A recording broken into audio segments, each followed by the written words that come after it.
Hi guys, it's Yvette here with another layout. This time I'm using Cocoa Vanilla Studio. This one is Bohemian Dream and the paper is called Beautiful Mess. And I love it. And I'm going to use this little title, this for my title, which is a packet of foam puffy words. I've used that piece and that piece for cut out. I've cut all of these into sections and I'm using those for my mat, and I'm going to use that sparkle. I don't know whether I'll put it on the top or the bottom of the photo. So what I'm going to do is cut all of these out singularly, and then I'm going to cut them diagonally across. So once I cut all of them diagonally, this is what I end up with. So I've got a white piece of cardstock and it's a watercolor cardstock. These are my little pieces that I've cut diagonally. I have used the extra piece of white cardstock, and that's just normal white cardstock, and I've cut out some more squares. They are a little bit bigger than the squares that were on the paper, so that we get a little bit of an edge. So I've only used 4 of the white pieces of cardstock behind 4 pieces of my pattern paper, just to give them a lift, because those ones are going to be sitting on top of the other ones, so it just gives you a little bit of an edge. I'm going to use Distress Oxide inks. I'm going to use these colours. I've picked out a few to match the papers, well, close enough to match the papers, and we're going to do some mixed media on the watercolour paper. So I put this aside, and then I decide that no, I don't want to put this aside. I want it in that order because I want to put the colours, the same colours corresponding with the pattern papers. So what I'm going to have to do is stick this together I'll end up with like a wreath piece that is one whole piece with all of those pattern pieces together, so that I can see where I'm going to put my mixed media. So what I'm doing here is I'm using some foam adhesive. It's sticky on one side and just foam on the other side. So I did plan on putting all of them on a piece, so I cut a whole bunch up, but in the end I actually only use a few of them that I put on the backs, and mainly the top ones. So I'm just going to stick a few pieces of adhesive foam underneath, even between the layers of the ones that have the white mat as well, and this gives me lots of dimension.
Okay, now I'm going to add my photo to the mat, and I've kind of just staggered my 2 larger pieces of pattern paper, and I'm going to stick my photo straight on there.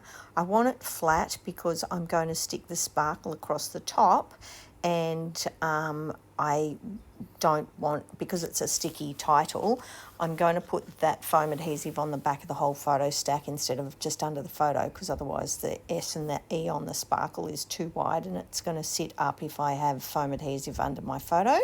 So I've just stuck the photo straight flat onto the two pieces of pattern paper, and adhered those together, of course. And I have taken that off, and I'm just going to stick it straight across the middle there, just lining it up so it's right in the middle. And it does stick over the edge of the photo a bit. That's why I wanted a flat surface there. And then I'm going to use a couple of those little stars. There's some little circles as well, but I don't think I use those. I think I just use the stars. And I'm happy with this. I'm happy with just the stars. Okay, now a bit more fussing around with the with all the little pointy pieces. I just wanted to check and see how it would look with that on top. And this is probably the hardest part of this layout, is actually sticking these little pieces together without actually adhering them to the white cardstock, because I want to do the mixed media behind them. And because I want all the coloured mixed media to correspond with the pieces of pattern paper, I have to get them in the particular order first, so you'll see what I mean in a minute. But I'm just making sure none of them go over the edge and that they're around about evenly placed.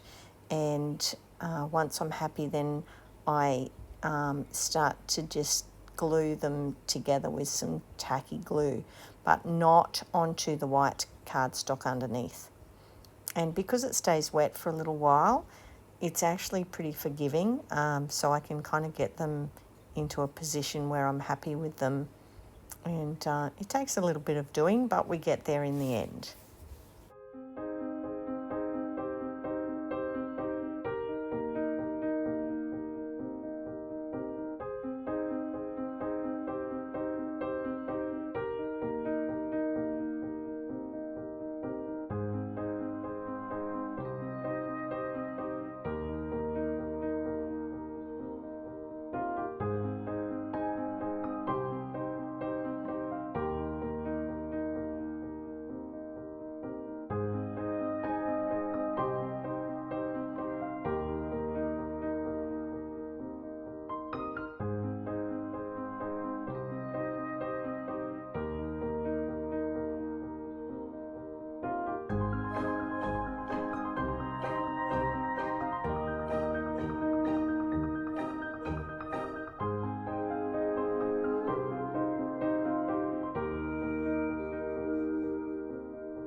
Okay, now that I've got that done, I'm going to do the mixed media. So I've just got my little blending palette on the right, and I'm using the ink straight onto it. I could use my glass mat, but it's easier to move this palette around, so that's why I'm using it.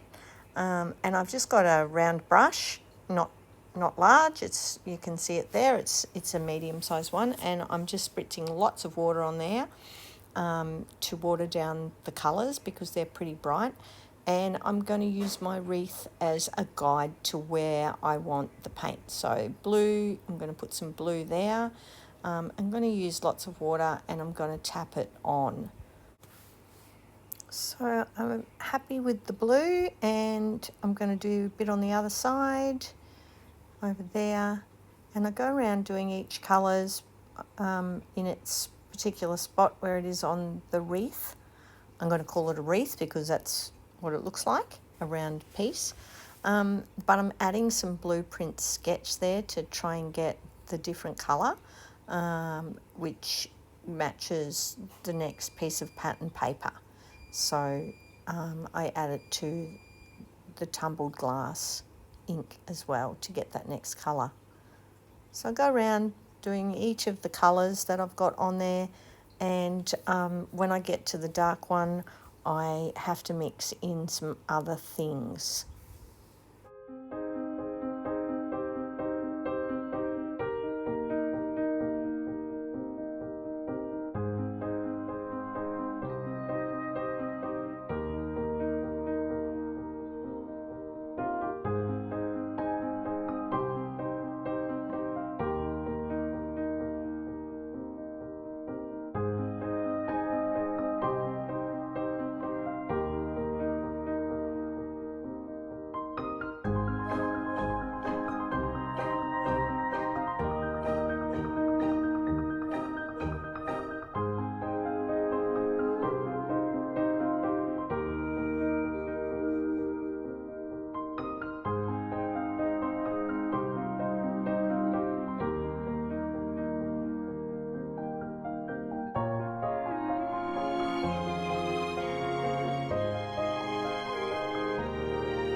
Okay, I've got all those colours down. I'm happy with those, but I've got to find something that's really dark like that. So I end up getting out a couple of things. First, I start with some more Distress Oxide, and it's called Black Soot. And I think, okay, I'll just mix some of this and see if that makes it dark. And I'll mix it with the blue and maybe purple, but it's still too pasty and grey. It's not, it's like a really dark navy blue. So I'm going to have to find something else. So I have a little look through my stash and I find Dylusions inks, and I've got a couple of Dylusion inks there. And I'm going to have a go at that. I think that gives me a bit more of the depth. So I'm just adding a little bit more of the grey so it's not so blue. And get rid of all those other colours so they don't mix in with it. And I'm going to add some more of the darker colour, which I think is called Balmy Nights. Oh, that stuff goes everywhere. I just did that one spray to get a bit extra out and it went everywhere. So that's the colours there. They are After Midnight and Balmy Night, dropping things everywhere. So I really love this colour. It's absolutely beautiful. And it gives it that real dark pop that I really was looking for. So I'm glad that I didn't just go with the Black Soot. I've used those two Dylusion inks and that's the perfect colour for there. Well, I think it is anyway. So I'm going to go with that. And then I've missed one on the side there, purple one that I must have forgotten earlier. So I'm just going to add some more of that and do the purple one while I'm there.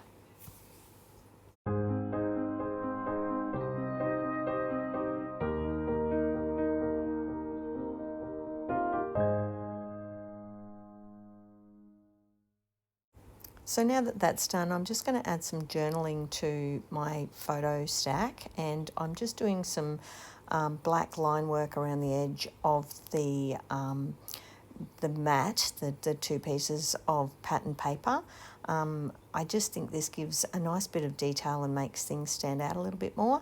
And you don't have to be too careful with it. You can just kind of do a couple of lines together. If you do one line and try and get it straight, it looks like you've tried to get it straight. So I just whack it on and then do a little bit of zigzag scribble in between where there's the bits that aren't quite straight. And it works a treat. So we've got our dry mixed media, and I've got the wreath going on there, and I'm just going to line it up a little bit more so that it doesn't stick over the edge, because it must have moved a little bit when I was letting it dry. and when I put the wreath back on, it was actually too big and the points were sticking over the edge of the watercolour cardstock, my base. So I just pulled it apart a bit, and I moved it around, and it seemed to work okay. So that's what I'm doing here. I'm waiting for that to dry, and once that's done, I can actually turn it over, and making sure that everything's stuck together. I'm going to put glue all over the back, and then I'm going to adhere it. But when you do this, just make sure that you have it round the right way, because you want to line up all the colours with the coloured pieces of pattern paper that you've gone to a lot of trouble to have them next to each other. So purple with purple and pink with pink. I'm just throwing a couple of extra pieces of foam adhesive in the middle, and that's where my photo is going to sit on top of that. So it is quite high. You don't actually need that extra piece of foam on the back that I'm putting glue on now. You could probably stick the photo straight down, but it's already on there, so I'm going with it. It's pretty high. So I get the photo put on, and I make sure that that's straight. Okay, once I'm happy with that photo stack being put on and I've got it straight, I wanted to add the date and their names on it, and I went with down the side of the photo on the right hand side because I didn't really have too many options there for journaling, so I just did a little bit of writing down the side, and I feel like that's a good place for it, and I'm happy with it there. So that's what I'm doing there. And that's about it. So here's some close-ups of the layout. Thanks for sticking with me through this one. I really enjoyed doing the mixed media at the background, and I'm pretty happy with my finished layout. I will add a few sequins later, but I didn't do this on camera, so it will show up on the final pictures. Here's some close-ups. Bye.